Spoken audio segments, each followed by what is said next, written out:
Pierre-Olivier Viac. Vous nous avez présenté dans une première partie un petit peu l'origine de cette action éco-innovation que la Chambre de commerce et d'industrie de l'Essonne vient de lancer. Votre service qui est axé vraiment sur le développement durable et les mutations économiques. Je voulais vous demander un peu quels étaient les partenaires de cette opération. Alors on a plusieurs partenaires en fait. On a d'abord un partenaire technique qui est le Centre francilien de l'innovation qui en fait nous aide au début justement avec l'entreprise à bien préciser son projet d'éco-innovation, à bien définir les contours du projet. Puis après on a des partenaires financiers que sont l'ADEME, que sont la DRIR et que sont le Conseil général de l'Essonne. Et donc ces partenaires financiers en fait permettent de bénéficier d'un accompagnement à un tarif moindre pour les PME, PMI bénéficiaires. Très bien, on en reparlera juste un petit peu après des conditions un peu pratiques. Comment ça peut se passer finalement? Est-ce que les entreprises ont déjà une idée de ce qu'elles veulent faire? Si oui, comment elles peuvent avancer avec vous? Et à la limite aussi, si une personne n'a pas d'idée, comment elle peut faire? Oui, alors en général, là, les premières entreprises qu'on a pu rencontrer ont effectivement déjà une idée derrière la tête. Et souvent, elles viennent nous voir avec quelque chose qu'elles veulent améliorer ou qu'elles veulent changer. Vous auriez quelques exemples justement Par exemple, on a vu récemment une entreprise qui a toute une série de produits chimiques qui ne s'est jamais finalement interrogé sur la dangerosité, sur la possibilité de regrouper ces produits, d'en utiliser moins, de moins nocifs, moins dangereux. Donc par exemple, on va essayer de travailler avec elle sur la façon de substituer certains produits dangereux par des produits composants. D'accord. On a une autre entreprise également qui a un système de traitement de déchets, d'eau usée, qui n'est pas aujourd'hui complètement satisfaisant, qui est conforme à la réglementation, mais qu'elle sent qu'elle peut améliorer, qu'elle peut optimiser. Et là aussi, on va essayer de l'aider à améliorer sa technique de traitement pour la rendre plus efficace. Avant son rejet. Voilà, exactement. On a une autre entreprise aussi qui est dans un secteur plus traditionnel, un carrossier, sans citer son nom, mais c'est un carrossier qui lui aussi travaille avec un partenaire sur des véhicules électriques pour justement équiper des nouveaux véhicules électriques. D'accord, une sorte de mutation d'activité, un transfert d'activité. C'est une entreprise une diversification traditionnelle et qui a bien détecté ces nouveaux besoins. Et là aussi, on va voir comment elle peut être accompagnée pour justement saisir ces opportunités. Alors des produits, peut-être aussi des services. Alors dans les services, effectivement, on peut imaginer aussi des services plus écologiques. On parle beaucoup aujourd'hui de taxes carbone, de bilan carbone, d'impact carbone des prestations, de services notamment, et d'étiquetage carbone des produits, mais c'est en train de se développer également au niveau des services. Et donc on accompagne aussi les prestataires de services à réduire finalement l'impact carbone de leurs prestations. D'ailleurs, dans des démarches de certification environnementale, c'est de bon augure. Oui, ça fait partie des actions qui peuvent être mises en œuvre dans le cadre d'un système. C'est des petites étapes qui peuvent à terme arriver à, on va dire, une démarche plus globale pour l'entreprise. Voilà, d'ailleurs, dans l'action éco-innovation, on peut très bien aussi améliorer l'organisation de la gestion de l'environnement finalement. Parce que bon, là, on a évoqué quelques exemples techniques précis, mais orienté produit, orienté service, orienté technologie, etc.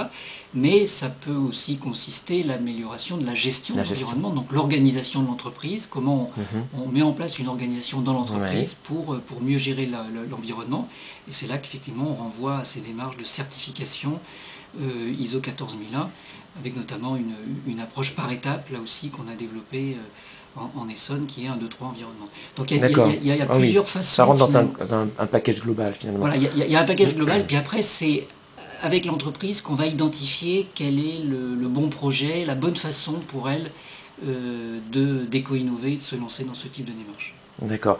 Alors, au niveau de la démarche proprement dite, vous m'avez parlé donc d'une action finalement avec l'aide d'un consultant extérieur. Oui, parce qu'on rentre très vite dans des sujets quand même très spécifiques. Tout à l'heure, je vous parlais de substitution de produits dangereux par d'autres produits. Oui, oui. Bon, ben là, il faut un chimiste qui va analyser les produits, identifier ceux qui peuvent être remplacés. Donc à chaque fois, en fait, une fois qu'on a bien défini avec l'entreprise le projet, l'axe d'innovation, on va lui mettre à disposition 4 journées d'un consultant qui aura été sélectionné et qui est spécialisé dans le domaine de l'éco-innovation concernée. Donc en amont, vous vérifiez la pertinence de l'idée du chef d'entreprise. Avec le CFI, le Centre français de l'innovation. Avec le CFI. Donc vous formalisez cette idée ou les idées. Voilà, on va la préciser, on va vérifier qu'elle est effectivement bien sûr pertinente, mais également réaliste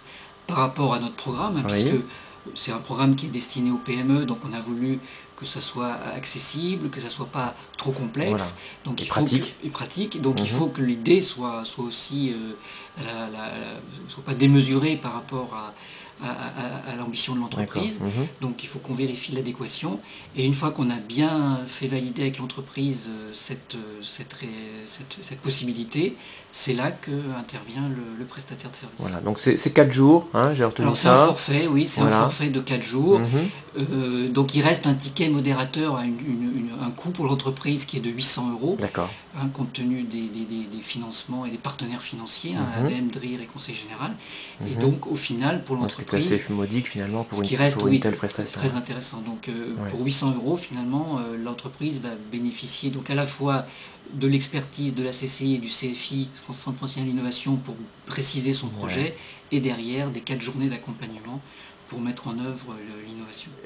J'en profite pour aborder le deuxième point qui est si l'entreprise n'a pas d'idée, elle peut vous appeler quand même. Alors si l'entreprise n'a pas d'idée, on peut lui faire un diagnostic, on va dire environnement, développement durable, je dirais général. On pourrait très bien imaginer une analyse de ces produits sous une approche un peu cycle de vie, enfin sur des grandes valeurs, sur des grandes données comme ça, pour voir un peu si elle produit donc comment orienter éventuellement un axe de recherche ou alors au contraire une organisation interne, comme vous avez expliqué tout à l'heure. Dans le diagnostic environnement, en fait, on regarde les produits ou les services, on regarde la production, on regarde les services, on regarde l'organisation. Donc on va regarder l'ensemble et on va identifier les domaines où l'entreprise peut éventuellement progresser. Et donc après, éventuellement, ça peut donner des idées. Parce que moi, j'ai retenu quelque chose d'assez intéressant en disant que finalement, ça partit dans tous les sens. Enfin, par rapport aux exemples que vous m'avez cités. Les premières demandes qu'on a sont très variées, et tant mieux d'ailleurs. On peut imaginer également des recherches par rapport à l'énergie, réduire la consommation d'énergie, économie d'énergie. Améliorer la performance aussi d'un équipement polluant. Voilà, on a une machine ou un équipement qui est un peu obsolète, qui consomme beaucoup d'énergie. L'action peut aussi permettre de voir comment on peut le remplacer. Et au final, si on le remplace, il va consommer moins, et donc ça sera plus performant pour l'entreprise. Donc c'est vrai que les projets ou les sujets sont effectivement très variés. Très bien. Alors concrètement, l'entreprise fait quoi, elle, aujourd'hui, pour vous contacter?